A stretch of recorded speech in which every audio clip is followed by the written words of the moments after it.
जय हिंद सर। जय हिंद। मैं एसपी सूर्यकांत बोल रहा हूँ। हाँ एसपी साहब बोली, का बात बा?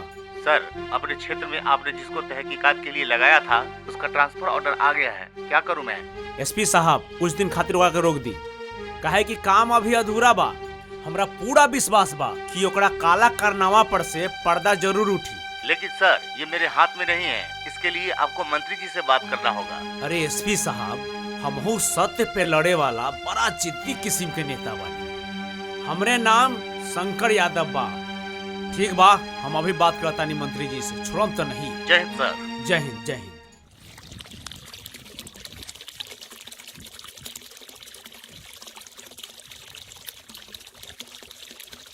का बेटा का करता रहा? खाना खैला दिव्या बुता के? खाना बनले नहीं के तो कहाँ से खाए? नहीं के बनल? कहाँ बा तोर माई? उहे गाछी में बैठल बा। गाछी में बाड़ी? ओकरा माई के दाई के भाई के हम अभी बतानी।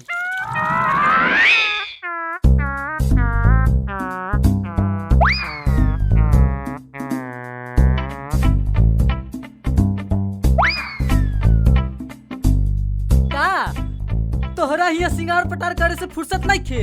लइका हुआ भूख के छटपटाता, तू ही यही रोइन बने के फेरा में लागल बारू दिव्या बुता के। खाना काहे न बनल? रे तो गला खाना बनाई रे। तू ज्यादा चिंता बाटे त बना के खो और लड़का से पूछला हम खाना ना बनाएम त ना बनाएम। के फलानवा के बेटी, जब तू खाना न बनैबे तब तू हमरा घर में न रहबे दिव्या बुता के। रे तो गला नी पुतरा का बेटा, तू हमर गहना काहे बेच ले? कहां से होय तहां से हमर गहना लेके आओ, तबे हम घर में खाना बनाएम न त ना बनाएम। के फलानवा के पोती, जोन बाप के बुलावे के बा बुला जोन बाप के बुलावे के बा। हम गहना ना देबौ दिव्या बुता के। रे तो गला ना किनबे, ना किनब, ना किनबे, ना किनब, ना किनबौ ना।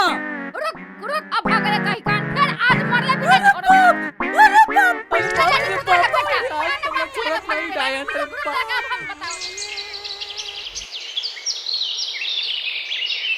ला ला ला ला ला ला ला ला। चवरना है ना, सुन। जी मालिक। प्रेम के माई जी शादी के दिन तो उतरिए गईल, बाकी पूजा के सामान तो लिखाइले नहीं खे। हाँ ये बात तो रवा ठीक है कहा तानी। अरे चबरना जियोता कोनो पंडित जी के बुला लेता। जी मालकिन अभी जाता नहीं। ला ला ला ला ला ला ला ला ला ला ला।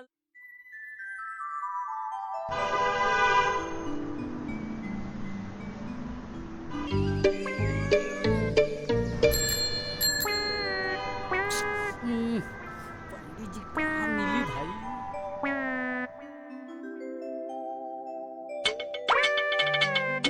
कहाँ खोजी भाई? हे भगवान, अब कहाँ खोजी पंडित जी के? हो पंडित जी, का बात बा हो? चली हमरा मालिक के पास। हमर मालिक के बेटा के बियाह बा, शादी के सामान लिखावे के बा। ना ना, हमरा फुर्सत नहीं खे, कोई और पंडित जी के देख ला, हम जाता नहीं। ओ पंडित जी, ओ पंडित जी, हो चली ना। ओ पंडित जी चली ना।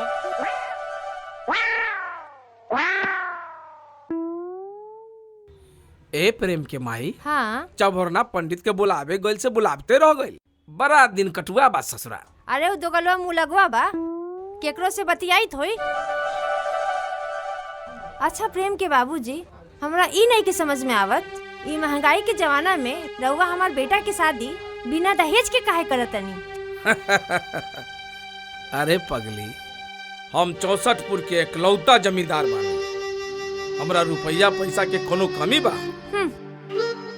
4 जगह आलीशान बंगला बा, बिगहा के बिगहा जमीन बा, महंगा महंगा गाड़ी बा, और तोहरा अलमीरा में किलो के हिसाब से सोना के जेवर भरल बा। तो और का चाहिए हमर रानी? कहाँ जेवर बा? 2 किलो सोना के जेवर से का होई? हम सोचले रही बेटा के बियाह में दहेज के पैसा से 9 लाख का हार बनावती, ओहो में रउआ पानी फेर देनी। जाई रउआ से बात ना करें। बस एक बार हमरा विधायक में जीते दा, तारा बिहार का लंदन के शहर कराई, लंदन के आई 9 लखा हार का हम तोरा पूरा देह के हीरा के जेवर से भर दे। बाकी तनी सुना ना ना हम ना सुने। ए हमर जान, तू तो हमार करेजा बारू। अरे ऐसे रुसबा तो हम जियब कैसे? और चबरन बउआ, घर कितना दूर है? ए पंडित जी रवर ध्यान करने बा हमर मालिक के घर होने बा डिबिया बुता के। सीताराम सीताराम, घर तो बड़ा शानदार है, दक्षिणा खूब मिली। चल चल चल। ए करेजा, आज तक तू नीचे से ऊपर तक बड़ा सेक्सी लगा था। मन तक कह था कि दीने में डिबिया बुता दी चभोरना के जैसा। हटे रवा तनको लाशम नहीं खिलावत। अरे यहाँ कौना से आ काहे लाज लागी? यहाँ तक तू बारू न तो हम बानी और के बा। तनिका पास आवो ना। ओह छोड़ी, ओह छोड़ी ना, अरे पास आवो ना करेजा, छोड़ी तनिका पास आवो ना। अरे छोड़ी छोड़ी ना, छोड़ी जब हो ना आज छोड़ी ना रवा। ओहो छोड़ी ना। सीताराम सीताराम। ओहो छोड़ी ना। देखी पंडित जी और चबोरन आ गए। मालिक पंडित जी आ गइलन। प्रणाम पंडित जी। प्रणाम प्रणाम। खूब आनंद में रहो, खूब आनंद में रहो। हरिओम हरिओम हरि। बैठी पंडित जी। जजमान जरा जल्दी जल्दी सामान का लिस्ट बनाइए, हमें दूसरी जगह भी श्राद्ध करवाने जाना है। लिस्ट भी निकालते हैं। अरे पंडित जी चुनौती निकाला था निका। लगा दीजिएगा। अरे ना बाबू, हमार थोड़ा याददाश्त कमजोर बा, इसलिए घर से ही लिस्ट बना के चलते। हाँ तो लिखा। हाँ, माटी के घैला 13 गो। माटी के घैला 13 गो। माटी हाँ, कटहल के पत्ता 13 गो। कटहर के पत्ता 13 गो। दिया 13 गो। लिया 13 गो। तिल जौ। तिल जो। मध मखाना, अरवा चावल, उल्टा सरसों लाइएगा। उल्टा सरसों, चभोरन उल्टा सरसों। हाँ, मार्किंग 13 मीटर। बालू, केला का पत्ता, गंगा जल, कुश। हाँ जजमान, ये सब था पिंडा का सामान। बाकी दान का सामान हम बाद में लिखवाएंगे। लेकिन एक बात बताइए, मुंह में आग कौन तिथि को हुआ था? हमारे कहने का मतलब है कि पगड़ी चादर आपके यहाँ 12 दिन में होता है कि 13 दिन में होता है? ओ पंडित जी, का नाम सरा बोला तनी रहुआ। रे चबोरना, ये कैसन पकड़ल पंडित जी को उठा के ले आयल बड़े? माथा भुका के रख देले बा हमनी के। जजमान खिसियाए काहे रहे हैं? जब तक आप सही नहीं बताइएगा कि मुख अग्नि का तिथि कौन सा है, तो हम श्राद्ध कैसे करवाएंगे? पंडित जी काहे रवा आसु बात करता नहीं?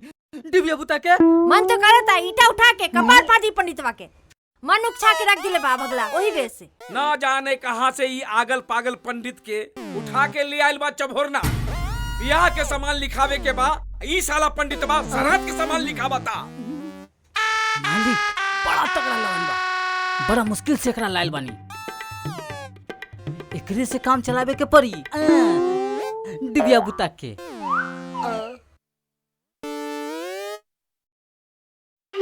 तो ठीक बा, तनी ठीक से समझा एकरा के। हो पंडित जी, हिया कोई मरल नहीं खे जो तू श्राद्ध करावे आयल बड़ा। हिया तो हमर मालिक के बेटा के बियाह होखे वाला बा, उहो बिना दहेज के। जजमान चबोरन ही बोला था कि इस घर में श्राद्ध करवाना है। अरे चबोरना, दोगला कमीना भटियारा, तोहर बाप मरल बा जे श्राद्ध करावे खातिर पंडित के बुला के लाइल बाड़े। ये भगला हमने के घर के बर्बाद करके छोड़ी। प्रेम के बाबूजी, ये मुझौसा के भगाई यहाँ से। रे चभोरना, तोरा ऐसन हिम्मत रे? मालकिन हम सच कहता नहीं, ये झूठ बोला तो पंडित बा हमरा फंसावे के कोशिश करता है साला डिबिया बुता के। जजमान अगर हम झूठ बोल रहे हैं पंडित होके, तो इसके मुंह में पिलवा पड़ेगा। जजमान रे साला हम तोरा कब सिखवली रे जे तू झूठ बोलत रे हमरा मालिक के सामने रे। बस साला मालिक रवा मुंह का देखता नहीं, मारी इस साला के। शुभ समय के घड़ी में अशुभ काम करता, मारी इस साला। ई साला ढोंगी पंडित बा।